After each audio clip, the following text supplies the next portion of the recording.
یہ بتائیں ہمیں کہ جو کلک کے پیسے ہیں، میرے پاس یہ پورے ریکارڈ موجود ہے، 67,000 ملین روپیز، 67 ارب روپے، اس کا یہ کلک ہے پروجیکٹ،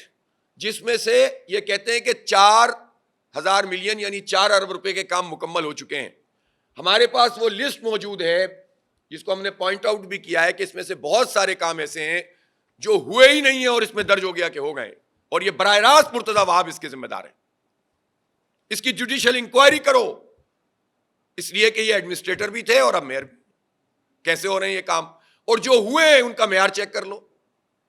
وہ پیچ ورکنگ دیکھ لیں پورے شہر میں جا کے،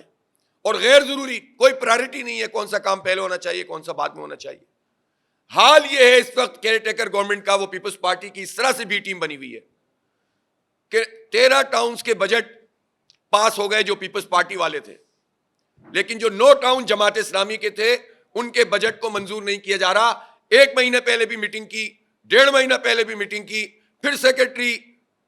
جو لوکل باڈیز ہیں ان کے ساتھ میٹنگ کی سیف صاحب نے اور ان کی ٹیم نے، لیکن انہوں نے روزانہ کہتے ہیں کہ آج کر دیں گے، انہوں نے جماعت اسلامی کے ٹاؤنز کے بجٹ کو پاس نہیں کیا۔ پیسے مانگتی ہے ان کا عملہ،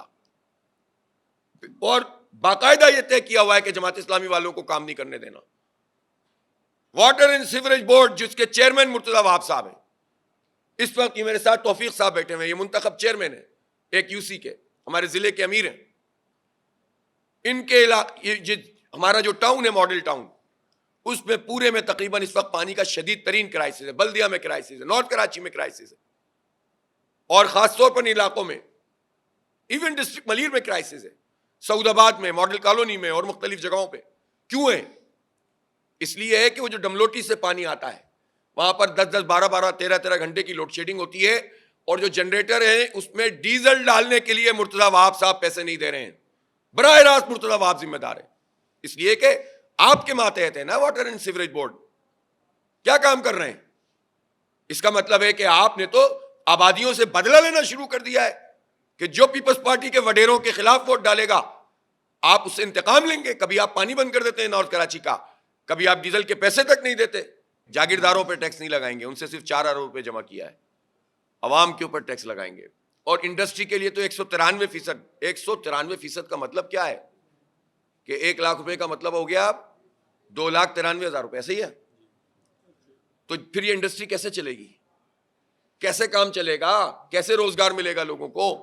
جان بوجھ کر لگتا ہے کچھ لوگ ایجنڈے پر ہیں پاکستان کو برباد کرنے اور اس کی معیشت کو تباہ کرنے۔ جو ریاستیں ہیں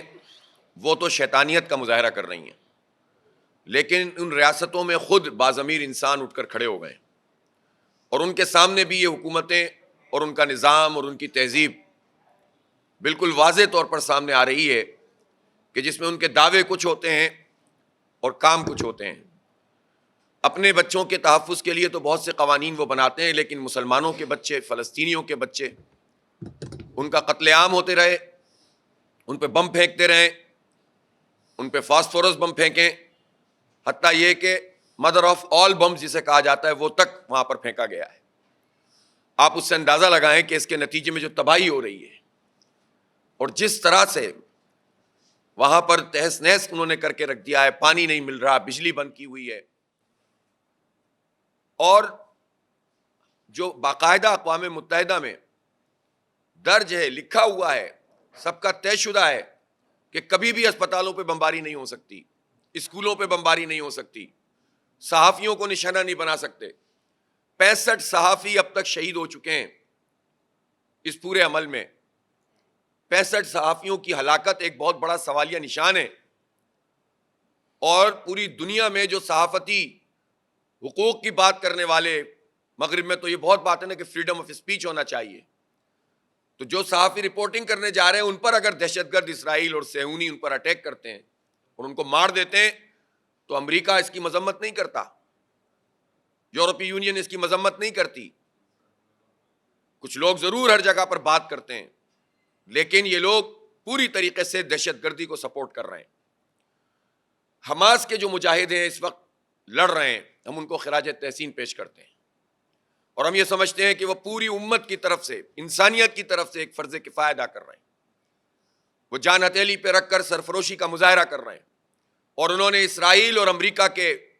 بدترین چہرے کو پوری دنیا میں بے نقاب کر دیا ہے. بھائی بات یہ ہے, میں نے پوری تفصیل سے بات کی ہے کہ عملاً تو میئر پہ تو قبضہ شپ ان کی ہے نا, یعنی میئر شپ پہ قبضہ یا میئر پہ قبضہ شپ وہ تو انہی کی ہے نا, وہ وہی ہیں اس وقت مسلط. دوسری بات یہ ہے کہ وہ اپنے 15 سال کو ایسے اڑا دیں گے ہوا میں, اس کرپشن اور لوٹ مار اور جو کچھ اس شہر کے ساتھ ہوا ہے, اس صوبے کے ساتھ ہوا ہے, اس میں ویسے ہی گزر جائیں گے وہ کہ اب تو نگراں حکومت ہے تو ابھی 1.5 مہینے سے ہے نا, 2 مہینے سے. دوسری بات یہ ہے کہ جو نگراں حکومت ہے, میں نے تو آپ کو بتایا نا کہ عملاً تو پیپلز پارٹی کی حکومت ہے. اب کچھ بھی کہے اسٹیبلشمنٹ اور کچھ بھی کہے آرمی چیف, عملاً تو پیپلز پارٹی کا سسٹم چل رہا ہے, افسران بھی وہی چل رہے ہیں. تو یہ تو سوالیہ نشان اب سب کے لیے ہے کہ بیانات کیا ہیں, اقدامات کیا ہیں.